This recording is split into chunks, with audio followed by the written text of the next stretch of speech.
شام کے 5 بجے ہیں۔ السلام علیکم، یہ ریڈیو پاکستان ہے۔ ترنم حامد سے خبریں سنیے۔ اہم خبروں کا خلاصہ۔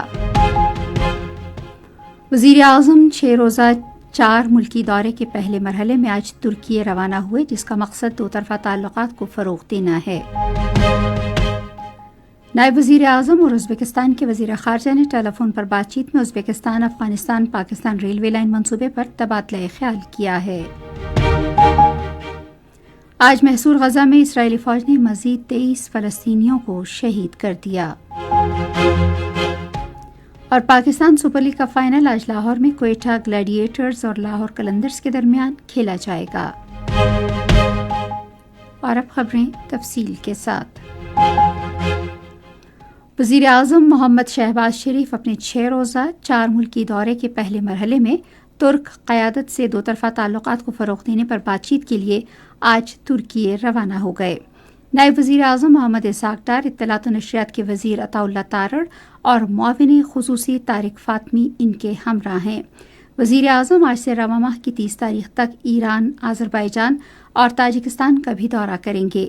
وزیر اعظم دورے میں ان ممالک کے رہنماؤں سے دو طرفہ تعلقات اور علاقائی اور بین الاقوامی اہمیت کے تمام پہلوؤں پر تفصیلی تبادلہ خیال کریں گے۔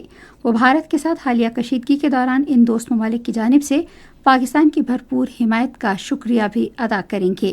وزیر اعظم رواں ماہ کی 29 اور 30 تاریخ کو تاجکستان کے دارالحکومت دوشنبے میں گلیشیئرز کے بارے میں ہونے والی بین الاقوامی کانفرنس میں بھی شرکت کریں گے۔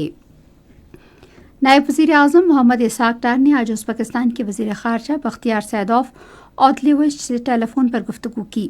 بات چیت کے دوران دونوں رہنماؤں نے موجودہ دو طرفہ تعلقات، خصوصاً Uzbekistan Afghanistan Pakistan railway line منصوبے پر تبادلہ خیال کیا۔ انہوں نے امید ظاہر کی کہ علاقائی روابط کے منصوبے کے لیے معاہدے کے لائحہ عمل کو جلد حتمی شکل دی جائے گی۔ انہوں نے موجودہ علاقائی صورتحال پر بھی تبادلہ خیال کیا۔ چیئرمین سینیٹ سید یوسف رضا گیلانی نے دشمن کی جارحیت کے خلاف جوابی کارروائی پر پاکستان کی مسلح افواج کو شاندار خراج تحسین پیش کیا ہے۔ آج ایکسپو سینٹر لاہور میں صحافیوں سے گفتگو کرتے ہوئے انہوں نے کہا کہ پوری دنیا نے پاکستان کی مسلح افواج کی جرأت اور بہادری کا اعتراف کیا اور ان کی حکمت عملی اور مناسب جواب کی تعریف کی۔ انہوں نے مثالی اتحاد کا مظاہرہ کرنے پر سیاسی جماعتوں سمیت پوری قوم کو بھی مبارکباد دی۔ ایک سوال کے جواب میں چیئرمین سینیٹ نے کہا کہ وہ حکومت سے درخواست کریں گے کہ آئندہ بجٹ میں عوام کو ہر ممکن سہولت فراہم کی جائے۔ بحری امور کے وزیر محمد جنید انور چودھری نے ساحلی کمیونٹیز کے مستحق اور ہونہار بچوں کو وظائف کی فراہمی کے لیے میری ٹائم ایجوکیشنل انڈومنٹ فنڈ شروع کرنے کا اعلان کیا ہے۔ وفاقی وزیر نے ایک بیان میں کہا کہ اس فنڈ کا مقصد بالخصوص سندھ اور بلوچستان میں 70 سے زائد ساحلی کمیونٹیز اور ماہی گیروں کے نوجوانوں کو معیاری تعلیم تک رسائی کے ذریعے جامع ترقی کو فروغ دینا ہے۔ انہوں نے کہا کہ اس اقدام سے ملک کے مستقبل کے لیے ہنرمند سمندری افرادی قوت تیار کرنے میں مدد ملے گی۔ انہوں نے کہا کہ فنڈ کے قیام سے ساحلی علاقوں میں عوام کو تعلیم کے ذریعے بااختیار بنانے کے حکومت عزم کی عکاسی ہوتی ہے۔ جنید انور چودھری نے کہا کہ میری ٹائم ایجوکیشنل انڈومنٹ فنڈ انسانی سرمایہ کی پائیدار ترقی کے لیے ہمارے عزم کی اہمیت کو اجاگر کرتا ہے۔ وفاقی وزیر نے ایک کمیٹی تشکیل دینے کا بھی اعلان کیا جو شفافیت، وظائف کی منصفانہ تقسیم، مؤثر نگرانی اور جانچ پڑتال کے طریقہ کار پر عمل درآمد یقینی بنائے گی۔ کل جماعتی حریت کانفرنس نے کہا ہے کہ جب تک مسئلہ کشمیر اقوام متحدہ کی سلامتی کونسل کی قراردادوں کے مطابق حل نہیں کیا جاتا، جنوبی ایشیا کی فضا میں جنگ کے بادل چھائے رہیں گے۔ کشمیر میڈیا سروس کے مطابق حریت کانفرنس کے نائب چیئرمین غلام احمد گلزار نے سری نگر میں جاری ایک بیان میں اس بنیادی مسئلے کے منصفانہ حل کو ناگزیر قرار دیا۔ انہوں نے کہا کہ مسئلہ کشمیر علاقائی یا سرحدی تنازع نہیں ہے، بلکہ یہ لاکھوں کشمیریوں کی بہبود سے متعلق ایک انسانی تنازع ہے۔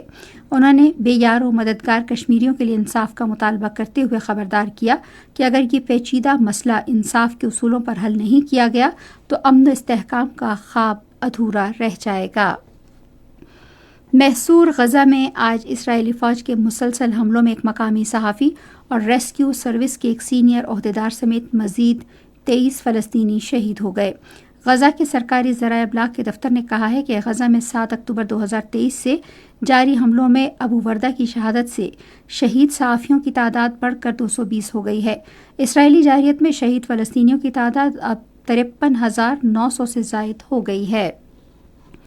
اور پاکستان سپر لیگ کا فائنل آج لاہور میں کوئٹہ گلیڈیٹرز اور لاہور قلندرز کے درمیان کھیلا جائے گا۔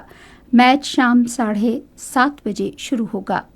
اسی کے ساتھ خبریں ختم ہوئی۔ مزید خبروں اور تجزیوں کے لیے آئیے ہماری ویب سائٹ پر radio.gov.pk اور فیس بک کے link radio Pakistan news official پر براہ راست ویڈیو اسٹریمنگ بھی ملاحظہ کیجیے۔